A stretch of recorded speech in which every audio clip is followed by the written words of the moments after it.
Okay, so I was about to start sandboxing the Valefisk 5D diplomacy game, which I can now do very easily thanks to a group of fantastic people on the DiploStrats server who transcribed all of the moves for me.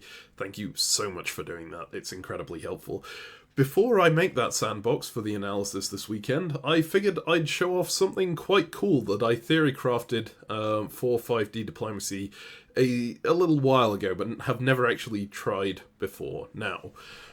This is also very specific to 5D diplomacy. You cannot do this in 5D chess. It requires a couple of mechanics that are pretty much unique to this. So let's go ahead and set up a new game. Sandbox, we'll do it on strict adjacencies just to prove that you can do it on strict adjacencies. Of course, it's also possible with loose adjacencies. And we are going to use 6 units for this. We are going to use these 4 French and German units. We are going to use this English unit and this English unit right here. That was our setup turn. Now we will start setting up the actual thing itself. We're going to do a quick bounce in Belgium. Everyone loves this thing, right? But we're going to make it a 2v2 bounce. So here we go. We're going to have the French unit in Burgundy moving to Belgium with support from Picardy. And we're going to have the German unit in Ruhr moving to Belgium with support from Holland. This is still 2v2. This therefore results in exactly the same thing as a 1v1 would. They both bounce back and neither gets into Belgium. At the same time, we're going to start making use of one of the mechanics in 5D diplomacy that makes this whole thing possible. And that is what Oliver Lugg refers to as the Jurassic convoy. A convoy from the far future all the way back into the past. Now, this is possible because of the way convoys work in diplomacy. A convoy in diplomacy is just a fleet allowing an army to leapfrog over it. So in this case, for example, I could have Yorkshire leapfrog over this fleet into a land province on the other side, Norway. What makes it actually possible is that this isn't just something you can do with one fleet, you can do it with a chain of fleets. So say I had a fleet here in North Sea and a fleet here in Skagerrak, I could order both fleets to convoy the unit in Yorkshire into Sweden, leapfrogging over both of them, and then this army would be able to leapfrog all the way over there, right? As long as you've got a chain of connected fleets that are all issuing that same convoy order, the army can leapfrog over them all. Now in 5D diplomacy, this means that you can essentially convoy an army an arbitrary amount into the past. This is because I can issue, well, I'll set this one to hold for a second. I can issue a convoy order using the ghost board over here, let's say from spring 1920, quite a long way into the future. We can issue an order for this army Yorkshire in the future to this space in Holland on the current board. And as you can see, that goes quite a long way out. We're going to have to get to that point in order to actually enter that move. And until we get there, it's not going to be very useful to us. But as long as we enter that convoy order with every instance of the North Sea fleet between now and the time when we get there, that army will be able to leapfrog over all of those North Sea fleets, because North Sea is adjacent to itself in the future every time, all the way back into fall 1901. So if we submit this right now, you will see that line goes red. It's invalid because there isn't an army taking the convoy right now. But in the future, there could be, so it can be made valid. Now, we are going to go ahead and enter the same thing. It's a winter phase, never mind. Let me just remove that. Oh, right, Germany got a build here because of Holland. I'm just going to build Army Munich. It doesn't really matter very much. Now, we are going to enter a convoy order for North Sea, exactly the same convoy order that we entered before. So, spring 1920.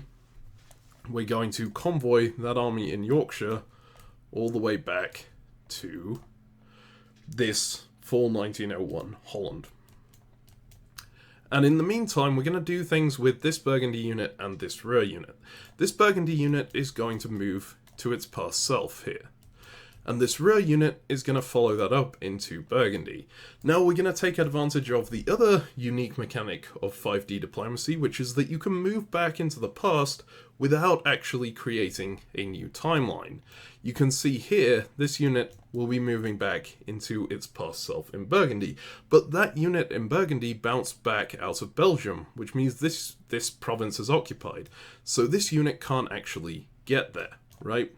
And the way that 5D Diplomacy's timeline creations work is that it will only create a timeline if it creates a different board state to one that already exists coming out of that timeline. So, in this instance, because this unit bounces back, the result of this board is exactly the same as it was before, so it just progresses into this spring 1902 on timeline 1 again. You can see that if I submit, that fails, no new timeline. So, we are now going to do the same thing but in reverse. We're going to move Ruhr into its past self here, and we're going to move this Burgundy unit up into Ruhr. We again need to enter the same convoy from spring 1920, Yorkshire, all the way back to fall 1901, Holland. And then we will submit that again. And then winter we can just pass through, and we're going to submit the reverse, Burgundy going back to its past self and Ruhr going into Burgundy. And from here we're going to just repeat entering the same like 2 order sets over and over and over again until we reach that 1920 point. So I'm going to speed this part of the video up, and I'll see you once we get there.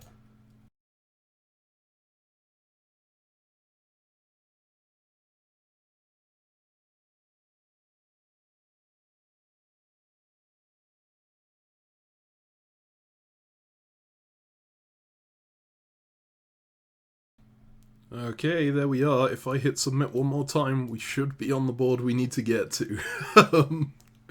Here we go. Finally, you can see that unit in Yorkshire is where it needs to be in order to get going along that convoy route. Now, because we're using strict adjacencies, this unit in Yorkshire is not adjacent to the past North Sea. It's only adjacent to itself in the past. So we do need to enter the convoy for this fleet also. From here back to 1901. Here we go. And then, of course, we need to enter the move itself as well. I don't think that we need to enter the Burgundy and Ruhr moves this turn, but I'm going to enter them anyway, just in case. I haven't really thought it through too much at this point. And then, of course, here's the move that's going to trigger everything. Yorkshire to Holland, taking the convoy all the way through. Now, before I hit the submit button, if you want to know why this will work, this convoyed unit is going to land in Holland on this first board. Unfortunately, it's not actually going to get here. All of this wind-up has simply been for it to attack Holland but fail to get in, because of course Holland already has a fleet there, has 1 defense.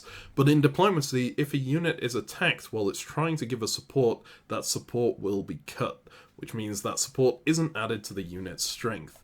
That means this unit then has 1 strength trying to go into Belgium, and the Burgundy unit has 2, so the Burgundy unit will succeed. And as you notice, that's going to trigger a bit of a chain reaction, because Burgundy gets into Belgium, which means this unit in Burgundy is going to get into this Burgundy. This unit in Ruhr will get into this Burgundy. This unit in Ruhr is going to jump to this board, so you'll have French armies here and here on this board, German armies here and here on this board, then French on the next board, then German on the next board, and so on and so forth. If you intend to do this for yourself, make sure those 2 units are from different powers, because as far as diplomacy knows, these armies aren't independent from each other, right? So if you end up with a different unit in that spot, but it belongs to the same power, the game will treat it as if it was the same army and will progress you back to the same timeline again. So you have to alternate between German and French, or whatever power you want. Also, if you're planning to do this, I would recommend not going to 1920. I was regretting that after almost half an hour of entering these orders. So, hopefully, when I hit submit, we should see all these timelines spawn. Moment of truth. It it may take a little while. Calculating. Calculating. There we go. Oh boy. Oh boy. Okay, what timeline is this one down here? Timeline 38. Oh, and you can see then they've added in an update that you can see what timeline it came from now, which is pretty awesome. So by doing that, we just spawned 37 timelines with one move from 1920 back to 1901. Absolutely beautiful. And as you can see, French armies here, German armies here, French armies here, German armies on the next board. Anyway, that is something you can only do in 5D diplomacy. It's a pretty awesome thing. Obviously, probably not something you'd do in an actual game, but I thought it would be a little fun to show it off. Alright, next video will be the Valefisk analysis over the weekend. We'll see you then.